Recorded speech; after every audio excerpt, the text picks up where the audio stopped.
So it was time. We all stripped down and we all crawled into this dome. The whole room was just like dragon's breath. My buddy, it was so hot in there, his nose started to bleed.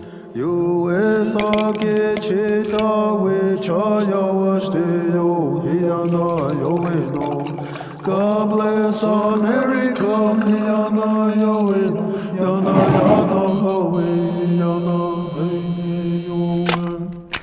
Well, it seems that 2020 has been bleeding into the new year a little bit, and quite frankly, I'm sick and tired of it. I don't even want to think about it anymore for a while. So instead, I've decided that I'm going to take a little trip down memory lane and recall a little story from a simpler time. A time I went out with a buddy to Wyoming to do a ceremonial Indian sweat lodge.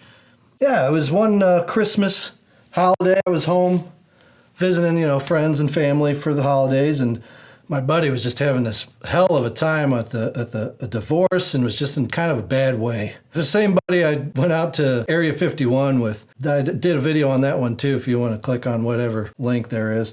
But yeah, I said, man, forget about all this. Get away from it for a while.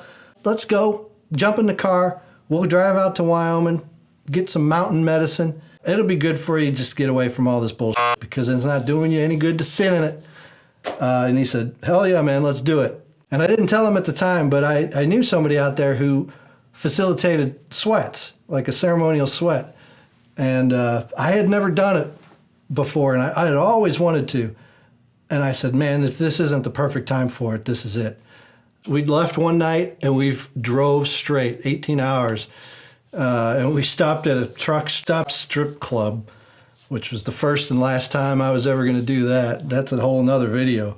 We got out there, and the next day, as soon as we were up and at him, I texted my buddy. I said, hey, man, I got a friend in town who's in he's in a lot of pain. Are you guys doing a sweat anytime soon? And he said, yep, we're doing one this Sunday. And I said, well, we're going to be there. Yeah, Sunday came, left my house, and we drove out to the res. We went out to Eat the Tea, Wyoming, and we pull up, bunch of res dogs running around, a bunch of cars there. There was, I think, 10 other people there. They were people from all over the world, all creeds and colors. And they had all come to this house, this family, to pray with them. The sweat, if you don't know what it is, it's a kind of a steam room, but times 100.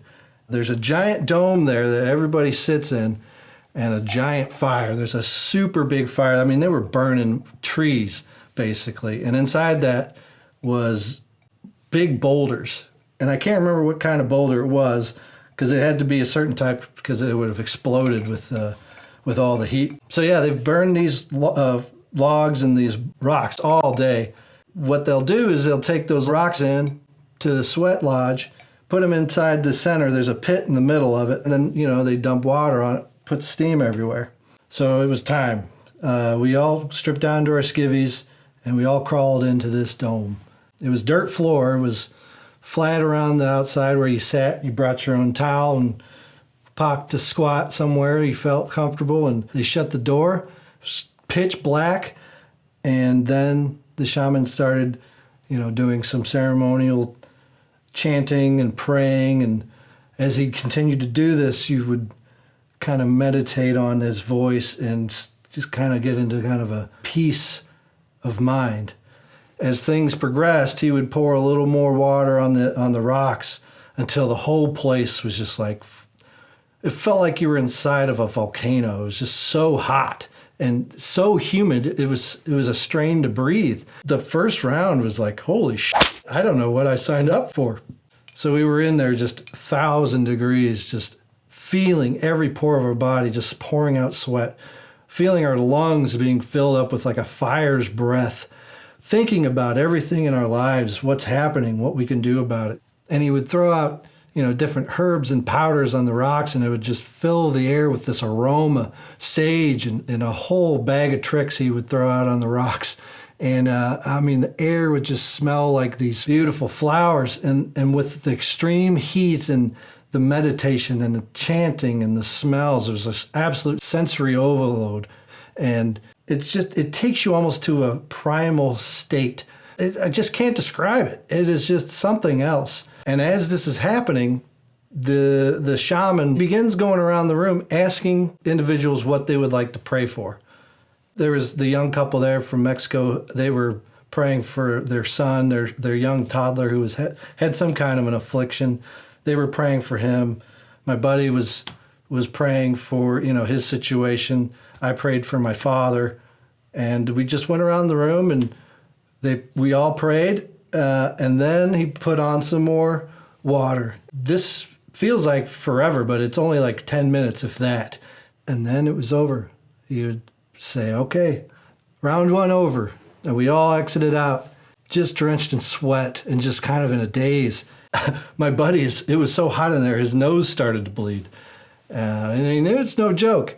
And we walked out into the Wyoming air. It was wintertime. It was nice and cool, crisp, and it just felt amazing. Yeah, we take a little break and kind of reflect on what just happened, and we get right back in there for another round. And we did that about 2 or 3 more times. Each time was a little more hotter, a little more intense.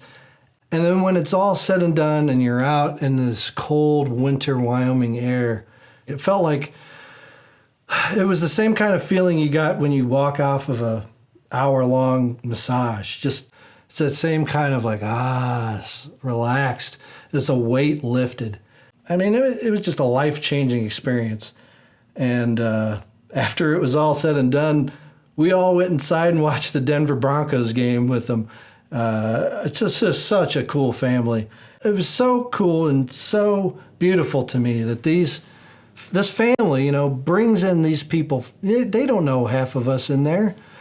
Strangers from all over the world. They bring them in, trust them, and bring them into something so sacred that has been around their family and their people for so long. To have participated in that, to share that experience with those people, and to have that connection with all those other people that have been doing that same ceremony for thousands of years, it just brings you such a enlightenment. It's kind of a cliche thing to say, but I mean, a lot of life is a cliche, really.